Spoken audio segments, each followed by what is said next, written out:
What's going on, y'all? It's Dierks. Oh, there you guys are. Oh, it's a little delayed. Yeah, I was looking at that thing behind me. Want to play us. I wasn't sure what that thing is. We're down here in Nashville shooting a video for the new song, Bourbon In Kentucky, and just kind of getting started. It's an all-night shoot, so going to be here all night. And I thought we'd take a little break just to say hi to you guys and read some questions and just hang out for a little bit before I get back to what we're doing right now. We've got some crazy scene. I'm actually wearing a harness under my shirt here. Just pretty bizarre. Some sort of falling thing's about to happen here. So it's a crazy video shoot, really fun shoot. Great director named Ryan Mulata is doing the video, and he's great. Whoa! Just now seeing that video of me flashing y'all.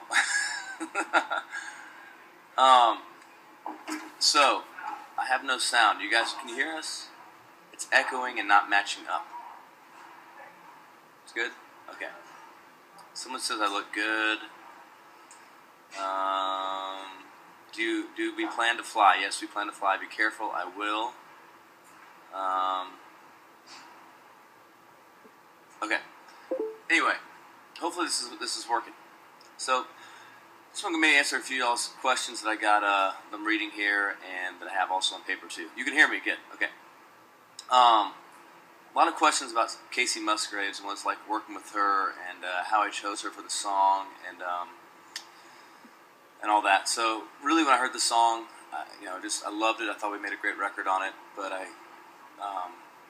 in the demo, Hillary Lindsay, one of the co-writers, was singing on it. I love that female part, and we're trying to think of who we could work with that we haven't worked with before that we really like. And I love Casey's record. I think she's great. I've been kind of following her career for a while, and just kind of took a shot in the dark and sent her a text seeing if she would sing on the song, and it worked out. Just one of those things that worked out great, and I think she really added a lot to the song, and really, really happy she's on it. So that worked out really cool. And that was from a lot of folks. Kim Mann wanted to know how you decide what the first single is going to be. That's a really tough question and a really tough decision to make. As the record was kind of getting narrowed down, we felt like there's a lot of songs that could be a first single, and a lot of songs we want to get to be singles. But it just seemed like this song was just different and had something about it that would really be a cool way to kind of introduce the album. And I always knew I wanted this song to be the first single. It would be the first song on the record as far as the track listing went. But ended up being the first single, which I'm really happy about. And I have a lot of singles to get to, but I think this is a really good way to introduce the album because it has a different sound, different producer, different engineer. Just really went about the whole album differently. So came at it from a different perspective, and I think this really kind of helps set the whole album up, which is really important to me to make sure that it sounds like an album and feels like an album, and that the first single really draws you into the album. All right, so I'm reading these questions on paper here, but I also have a few, reading the questions on the computer, but I also have a few old school ones from earlier today. So thanks.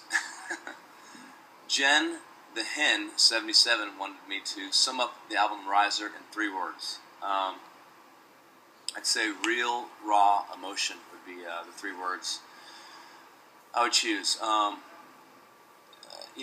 Whether it's the lonesome songs like Bourbon in Kentucky or some of the bigger life songs or even the fun songs, they're all real, they're all very raw, and I have a lot of emotion behind them, probably more than any other record I've done in a really long time, I think. Maybe going all the way back to Modern Day Drifter, just having that feeling. So, real, raw emotion. Jen the Hen 77. Thanks. Donna Larson wanted to know how I came up with the riser symbol for the album. Just reading what y'all are saying. That symbol came about in a really cool way. My dad passed away about a year ago, and he was a member of this group out in Arizona called, gosh, look at this picture on screen. This must look really weird. This is part of a harness for those of y'all just tuning in. I'm getting ready to do some sort of weird, falling thing. It's not that comfortable in certain regions, by the way.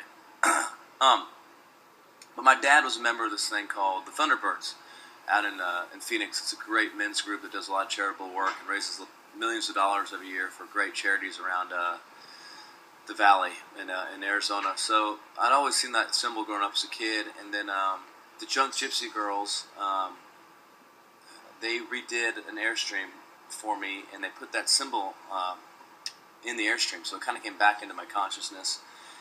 And then the song Riser, we recorded that song, and it just kind of all went together. And I had that image on my phone as a screensaver, and I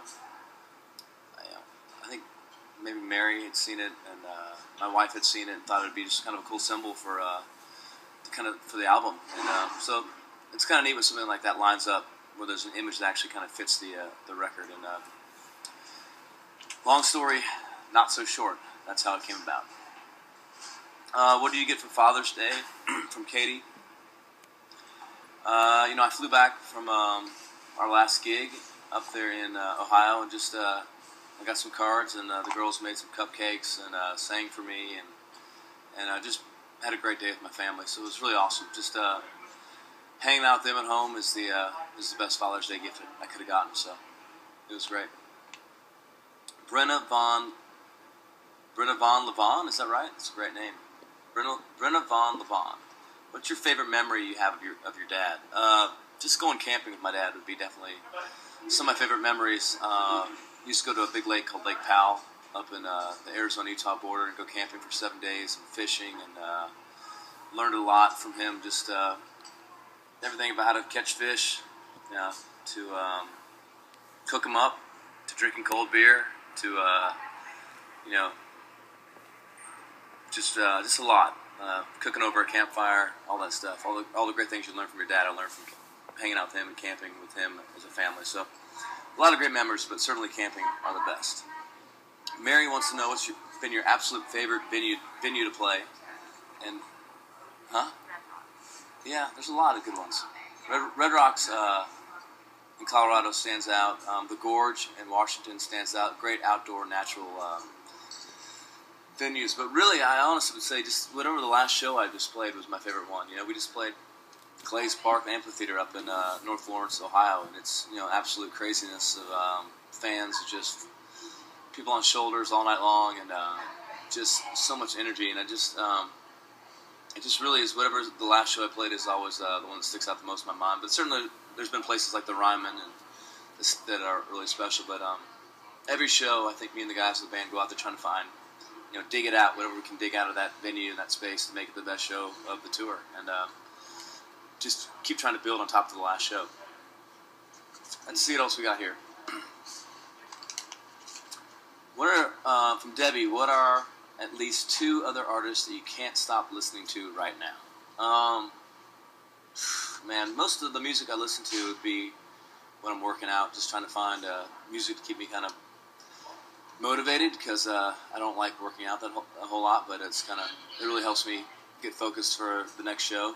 So there's the band called One Republic has an album out called Native, just a great record to work out to. And then probably my other guilty pleasure album is Florida Georgia Line, just a really good album, top to bottom, as far as just getting pumped up for working out, which again I don't really enjoy doing, but it's once I get started on it, it's a good thing to do.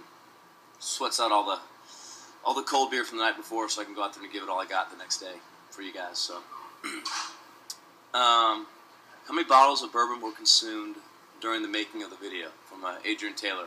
We're making the video right now, and again, I'm wearing this crazy harness, which you guys can see here. So no bourbon yet, but there's some bourbon consumed making the record, and there's always a little bit of bourbon consumed when singing the album for you guys. What do you think of doing a duet with a dude like Luke Bryan? I just missed the name. I love Luke, great dude. I'd be really cool to do a duet with Luke for sure. What are you wearing? Can you come to Mexico? I'd love to come to Mexico. Eric Salinas, that'd be awesome. Last time I was in Mexico was making Launch Balone, which was one of my favorite videos. But I really do think this is going to be one of the best videos we've ever made. And I actually had the producer here with me if y'all want to see him. the director, producer. He's also shooting it. He's kind of doing everything. He's the reason why I'm wearing this crazy harness. Ryan, come on in. The video's a little delayed, but it'll pop up here in a second. Cool. So anyway, we're shooting this right now. It's an all-night shoot, and just got some crazy ideas. I was going through a bunch of treatments, and came across his, and it was just a really awesome idea for a video. Just I can't really even describe it to y'all, but it's gonna be so different, and I really think his treatment matched what we're trying to do with the album, which is just break new ground and just go for things and not be afraid to try to break some new ground, break some boundaries, and do something different. So I have full confidence that Ryan's going to make the best video ever, and also explain why I'm wearing a harness that's cinched up in really weird spots right now. Well, I'm sure this is really uncomfortable for you. It is. It's a strong look, you know. He's hanging out here. It's just just two guys with a harness on. just a couple guys hanging out with a harness on. No, I probably wouldn't be able to do this with any other artist, but he's like so chill and ready to go. But we're gonna make him float, which is gonna be really cool and fly. Yeah. So I'm excited about that. And we got some really great things we're gonna do today. Yeah, it's gonna be a lot of fun, y'all. Really excited about the video. We're just getting started, and we actually got to get back to it. So hope you all have enjoyed hanging out with us, and thanks for tuning in. Thanks again for all y'all that came out to see May Music Fest. It was such a great year this year, and the Belcourt Theater was such an awesome fan club experience for me. And again, love you guys. Glad we can include you all in this, and have fun checking out the video. Cool. Get back to work? Yeah, let's do it. All right, see you. Bye, y'all.